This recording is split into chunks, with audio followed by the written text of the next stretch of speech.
Next gen நேயர்கள் அனைவருக்கும் எனது இனிய வணக்கம். நான் உங்கள் டிஜே சுந்தரபாண்டி, சிவகாசியிலிருந்து.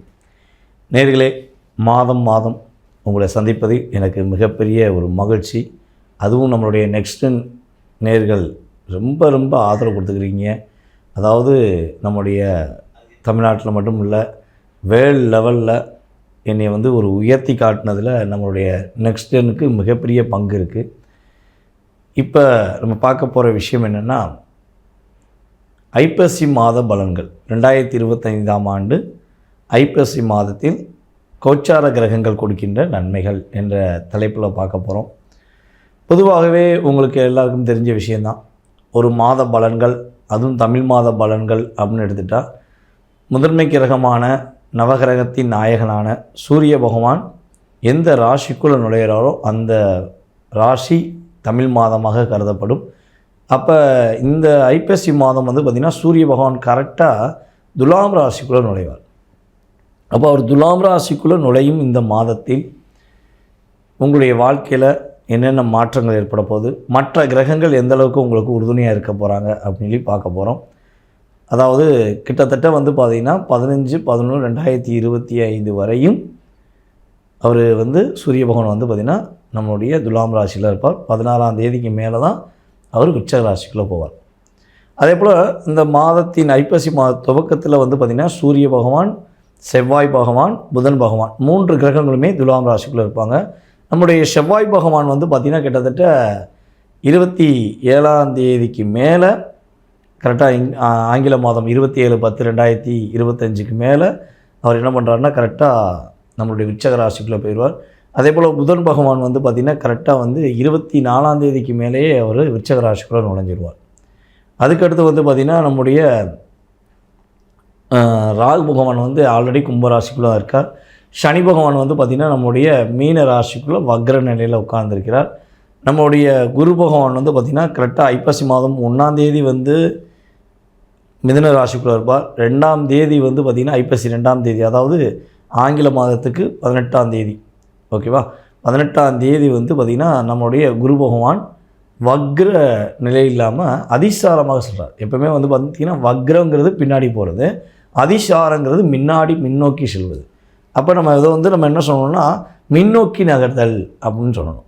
அப்போ நம்மளுடைய குரு பகவான் பார்த்திங்கன்னா கரெக்டாக அதிசாரமாக கடகராசிக்குள்ளே 18ஆம் தேதி 18/10/2025 உள்ள நுழைவார் என்று பார்க்குறோம். இங்கே கடகராசிக்குள்ளே, அங்கே கடகராசியில் குரு பகவான் பார்த்திங்கன்னா உச்சமடைகிறார், ஓகேவா. அதுக்கடுத்து பார்த்திங்கன்னா நம்முடைய கேது பகவான் சிம்ம ராசிக்குள்ளே அமர்ந்திருப்பார். சுக்கிர பகவான் பார்த்திங்கன்னா ஆரம்பத்தில் ஐப்பசி மாதம் துவக்கத்தில் பார்த்திங்கன்னா கன்னி ராசிக்குள்ளே இருப்பார். திரும்ப அவர் என்ன பண்ணுவார்னா கன்னி ராசிலேருந்து கடந்து கிட்டத்தட்ட ஆங்கில மாத தேதி கணக்கு வச்சு பார்த்திங்கன்னா கரெக்டாக நவம்பர் மாதம் 2ஆம் தேதி கன்னி ராசிக்குள்ளேருந்து அவர் என்ன துலாம் ராசிக்குள்ளே சுக்கிரனும் சூரியனும் இணைந்து பயணிப்பாங்க. அந்த காலகட்டங்கள் பார்த்திங்கன்னா சூரியன் ஆல்ரெடி நீசமாக இருந்தவர் சுக்கிரன் உள்ளே வந்தோடனே நீசபங்க ராஜயோகம் பெறுவார் அப்படிங்கிறது அர்த்தம். கிட்டத்தட்ட சூரியன் அப்படின்னா ஒரு 15 நாட்கள் நீசமாக இருப்பார். 15 நாளுக்கு மேலே அவர் என்ன பண்ணுறாரு, நீசபங்க ராஜயோகம் அடையக்கூடிய அமைப்பில் கிரக நிலைகள் அமர்ந்திருக்கிறது. ஸோ இந்த கிரக நிலைகளை வைத்து உங்களுக்கு இந்த மாத பலன்களை கொடுக்குறோம். ஸோ இந்த பலன்கள் உங்களுடைய ராசிக்கான பலன்களை மிக தெளிவாக துல்லியமாக நான் கோச்சார கிரகங்கள் அடிப்படையில் கணித்து குறிப்பிட்டிருக்கேன். மேலும் உங்களுடைய ஆதரவு கொடுங்க, உங்களுடைய நண்பர்களுக்கும் இதை ஃபார்வர்ட் பண்ணுங்கள். வாங்க உங்களுடைய ராசிக்கான பலன்களை போகலாம். துலாம் ராசி அன்பர்களுக்கு, அதாவது இந்த ஐப்பசி மாதத்தில் உங்களுடைய ராசிக்கு 11ஆம் இடத்ததிபதி ராசிக்குள்ளே நுழைகிறார். அவர் ராசிக்குள்ளே நுழைஞ்சு என்ன பண்ணுறாரு, நீசம் ஆகிறாருங்கிறது கணக்கு. அப்போ இங்கே நம்ம ஒரு 15ஆம் தேதி வரையும், கிட்டத்தட்ட ஐப்பசி 15-16ஆம் தேதி வரையும் நீங்கள் ஃபஸ்ட்டு ஒரு விஷயத்தை நல்லா கவனம் வச்சுக்கோங்க. எப்போயுமே லாஸ்ட்டில் தான் நம்ம கவனம் சொல்லுவோம். இருந்தாலும் இந்த துலாம் ராசி என்பவர்களுக்கு நம்ம ஃபஸ்ட்டு சொல்ல வேண்டிய விஷயம் என்னென்னா, பொருளாதாரம் சார்ந்த விஷயங்களில் 16ஆம் தேதி வரையும் ரொம்ப எச்சரிக்கையாக இருக்குது. ஒரு 10 ரூபானாலும் சரி, 10 லட்சமாக இருந்தாலும் சரி, ரொம்ப கவனமாக பாதுகாப்பாக வச்சுக்கொள்ள வேண்டிய சூழ்நிலை உண்டு. 16ஆம் தேதிக்கு மேலே பொருளாதாரத்தில் மிகப்பெரிய ஏற்றம் உண்டு, மிகப்பெரிய மாற்றம் உண்டு. நீங்கள் எடுக்கிற எல்லா விஷயங்களிலும் உங்களுக்கு முன்னேற்றம் உண்டு. இதுதான் ஃபஸ்ட்டு ஒரு விஷயம் நீங்கள் தெரிஞ்சுக்கணும். அதே போல் வந்து பார்த்திங்கன்னா நம்மளுடைய துலாம் ராசி என்பவர்களுக்கு உங்களுக்கு வந்து பார்த்திங்கன்னா ஒரு வேகம் ஏற்படும். நல்ல ஒரு படன்னு செயல்படக்கூடிய ஆற்றல்கள் உண்டாகும். சும்மா அப்படியே ஸ்லோவாக செய்யவா வேண்டாமா, செஞ்சால் ஏதாவது ஒரு அழுத்தம் ஏற்படுமோ, செஞ்சால் ஒரு குழப்பம் வருமோ, இதெல்லாம் வேண்டாம். ப்ரொஃபைட்டாக பண்ணுங்கள், சிறப்பாக பண்ணுங்கள், உங்களால் முடியுங்கிற தன்னம்பிக்கையோடு பண்ணுங்கள். என்னதான் இருந்தாலும் கிரகங்கள் என்னதான் உங்களுக்கு 11ஆம் இடத்ததிபதி உங்களுடைய ராசியில் நீச்சம் அடைந்திருந்தாலும் உங்களுக்கு ஒரு முயற்சி ஸ்தானம், ஒரு வெற்றிக்குரிய ஸ்தானம், எல்லா இயக்கங்களையும் இயக்கக்கூடிய குரு பகவான் ரொம்ப சாதகமான சூழ்நிலை இருக்கு. குரு உங்களுடைய ராசிக்கு 3ஆம் இடத்ததிபதி 6ஆம் இடத்ததிபதியாக இருந்தாலும் அவர் உட்கார்ந்துருக்கிறது வந்து பார்த்திங்கன்னா கரெக்டாக உங்களுடைய ராசிக்கு 10ஆம் இடத்துல உச்சம் அடைந்து உட்கார்ந்துருக்கு. அப்போ தொழில் ஸ்தானம் சூப்பராக இருக்கும், பதவி உயர்வு கிடைக்கும், ஏற்றங்கள் உண்டு, பொருளாதார விஷயங்களில் மிகப்பெரிய மாற்றங்கள் உண்டு. இவ்வளோ நாட்களாக சில பேர் செய்கிற ஒரு செயல்பாடுகளை உங்களால் மனசு விட்டு சொல்ல முடியாமல் நீங்கள் தவிச்சுக்கிருக்கீங்க. அதான சொல்லணும்னா இங்கே வரையும் வந்துருச்சு, இங்கிட்டு வெளியே வரல, பேச முடியல அப்படின்னு இருக்கீங்க பார்த்தீங்களா. இனிமேல் கரெக்டாக பேசுவீங்க. நீதினா நீதி, உண்மைன்னா உண்மை அப்படின்னு வெளிப்படையாக பேசிடுவீங்க, கவலையே பட தேவை. அதே போல் வந்து பார்த்திங்கன்னா ஒரு வீடு மனை சம்மந்தப்பட்ட விஷயங்களில் ரொம்ப நாளாக எதிர்பார்க்குறீங்க.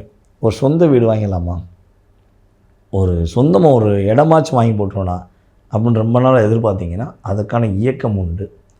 சில நம்முடைய துலாம் ராசி அன்பர்கள் வீடு கட்டுவதற்கு முயற்சி எடுத்திருப்பீங்க.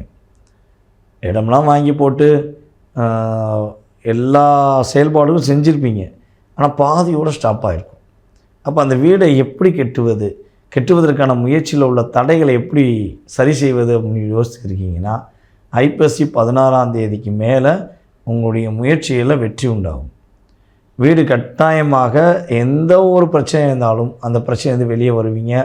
அதே போல் உங்களுடைய சொந்த வீட்டுக்கே போக முடியல, ரொம்ப நாளாக சொந்த வீட்டுக்கு போகிறது உங்களுடைய ஆசையாக இருக்கும். சொந்த வீட்டுக்கே போக முடியலன்னு இப்போ ஒரு 3 மாதமாக 6 மாதமாக தவிக்கிறீங்கன்னா உங்களுடைய சொந்த வீட்டுக்கு நீங்கள் போவீங்க, உங்களுடைய பூர்வீக வீட்டுக்கு போவீங்க. பூர்வீக சொத்தில் உள்ள பிரச்சனை சால்வ் ஆகும். இதெல்லாம் ஆட்டோமேட்டிக்காக கிரகங்கள் உங்களுக்கு சாதகமான சூழ்நிலையை கொடுக்குது. நம்மளுடைய துலாம் ராசி பெண்களுக்கு வந்து பார்த்திங்கன்னா இந்த மாதத்தில் தங்க நகைகள், வெள்ளி கொலுசுகள், வெள்ளி செயின்கள் இதெல்லாம் வாங்கக்கூடிய ஒரு யோகம் ஏற்படுது. கிரகங்கள் நல்ல ஒரு ஆக்டிவான விஷயத்தை இயக்கி கொடுக்க போகிறாங்க. அப்போ நீங்கள் என்ன பண்ண போகிறீங்கன்னா உங்களால் முடியாதுங்கிற விஷயங்களை எல்லாம் தூக்கி போட்டு முடியுங்கிற விஷயத்தை கொடுக்க போகிறீங்க.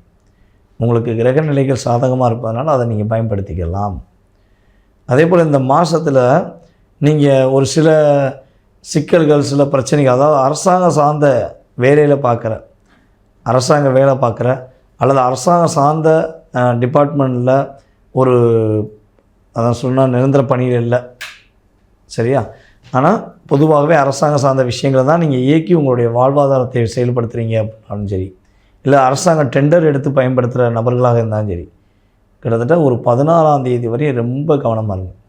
உங்களுடைய ரகசியங்கள், உங்களுடைய உண்மைத்தன்மை எல்லாமே பக்காவாக வச்சுக்கோங்க. ஏன்னா தேவையில்லாத நபர்கள் மூலமாக சில சிக்கல்கள் வரும். அதில் கவனமாக இருந்தீங்கன்னா பாதிப்பு கிடையாது. 16ஆம் தேதிக்கு மேலே உங்களுக்கு நீஷ பங்க ராஜயோகமாக சூரியன் செயல்படுவார். உங்களுடைய ராசி அதிபதி உள்ளே வந்தோடனே அது பிறகு எல்லாமே சூப்பர், எல்லாமே வெற்றிக்குரிய விஷயமாக சிறப்பான ஒரு தன்மை உள்ள செயல்பாடாக உங்களுக்கு இருக்கும். அதன் மூலமாக உங்களுக்கு மிகப்பெரிய மாற்றம் உண்டு. சரி, இப்போ இந்த கோச்சார கிரகங்கள் சில பாதிப்புகளை கொடுக்குன்னு சொல்கிறீங்களே, அப்போ அந்த பாதிப்புலேருந்து தப்பிக்கிறதுக்கு என்ன தானம் பண்ணலாம், யாருக்கு கொடுக்கலாம் அப்படின்னு ஒரு கேள்வி கேட்பீங்க. ஏன்னா இந்த மாதம் முழுவதுமே நம்ம என்ன பண்ணுறோம், எல்லா ராசிக்காரர்களுக்குமே தான முறைகளில் உங்களுடைய வாழ்க்கையை ஆக்டிவேட் பண்ணக்கூடிய விஷயந்தான் சொல்கிறோம். அப்போ நீங்கள் பசு மாடு இருக்குது பார்த்தீங்களா, பசு மாடுக்கு நீங்கள் உணவுகளை தானமாக கொடுங்க, ஓகேவா? பசு மாடு சாப்பிடக்கூடிய உணவுகள், தானியங்கள், அதே போல் பார்த்திங்கன்னா பசுமாடுக்குரிய புல், இதெல்லாம் சம்மந்தப்பட்ட விஷயங்களை நீங்கள் வாங்கி கொடுங்க. கீரை வாங்கி கொடுக்குறது, இதெல்லாம் நீங்கள் கரெக்டாக வாங்கி கொடுத்தீங்கன்னா, அகத்திக்கீரைலாம் வாங்கி கொடுத்தீங்கன்னா ரொம்ப சூப்பராக இருக்கும். அகத்திக்கீரை வாங்கி நீங்கள் கிட்டத்தட்ட திங்கக்கிழமை கொடுத்து பாருங்கள். உங்கள் லைஃப்பில் ஏற்படுகின்ற தடைகள், ரொம்ப நாளாக ரொம்ப போராட்டமான சூழ்நிலைகள் எல்லாமே நிவர்த்தி ஆகும். இது வந்து ஒரு எளிய பரிகாரம். இதெல்லாம் கரெக்டாக நீங்கள் மனசார பண்ணிங்கன்னா வாழ்க்கையில் மாற்றம் உண்டு, வெற்றிகரமான சூழ்நிலை உறுதியாக உண்டு.